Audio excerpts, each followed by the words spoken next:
week's video is going to be a follow-up on last week's video called Pros to Owning Crested Geckos. If you want to check that out, you can go check out my channel and look at my other videos. But this week's video is going to be cons to owning a crested gecko. And while this list was very hard to make for myself, I could see where it would be very beneficial to people looking to get their own crested geckos or just learning more about the species overall. So the first con we're going to get into is they need daily maintenance. If you're an experienced reptile owner or you're looking for a low maintenance pet, crested geckos are going to need daily attention. Whether you feed every day or every other day, every 3 days, doesn't matter. They still need humidity and moisture, which is going to usually need misting at least once a day, if not two, depending where you live and how the temperatures and humidities are where you're from. If you have a corn snake or a ball python, some other reptile species, you can literally just leave them alone for a week and it's not going to harm them, but crested geckos need your daily attention and daily care. The second con owning crested geckos is that they are solitary in nature. They can be cohabbed, but it's not really ideal, and it certainly will not make your gecko happier. They don't want a friend.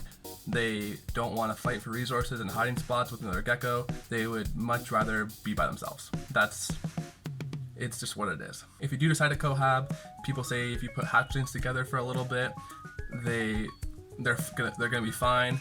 But I've had 2, 3 or 4 gram baby crested geckos in the same tank before, and I watched one chase it away from all the food dishes. I put out multiple food dishes, there's lots of places to hide, and I literally watched them for probably a good 20 minutes, one gecko chasing the other one and not letting it eat, and so I just separated them immediately. So it's really unpredictable, especially if you're just getting into the hobby.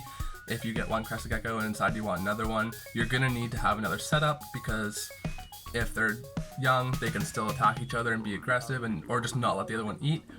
If there are 2 adult males, they're going to fight and perhaps even kill each other. You're going to need a separate enclosure for them. Again, if you're just getting into the hobby, even putting 2 females together, if you don't know what you're looking for, is potentially threatening to both geckos. And of course, if you put males and females together, they're going to mate. If they're younger and you raise them up and they're male and female in the same tank, they're going to breed when they're too young, leading to deformities or bad eggs, and of course some health implications for the female. Not to mention, if you don't have the resources or the education on them, you are bringing 10 to 16 babies into the world that you either have to care for or find a good home for. And the third con to crested geckos is the fact that you might get a display animal. Yes, all over social media you can see all these geckos climbing out onto their hand and like begging to come out at the glass. Well, that's a small fraction of crested geckos. Honestly, I have none that do that. I have some that tolerate handling, some that don't, and some that straight up just run away. They will do everything in their power to get away from you. You have to make sure you're okay to care for something for 10 to 15 years or potentially longer that doesn't like you and might just be a display animal. Don't get me wrong, they are gorgeous and they are fun to watch. But if you're getting a reptile for handling, you should be aware that you could get a crested gecko that does not want to be handled. Alright, thank you for watching this video. I know it was pretty quick. I'm trying to condense my videos and make them like 3 to 4 minutes. Still working on it. Still working on an intro and outro, but right now I'm just trying to put out some content and get things rolling. Like, share, comment, and subscribe. I would really appreciate your support. Also, don't be afraid to check us out on our other social medias. I'll put those links in the description. See you next week.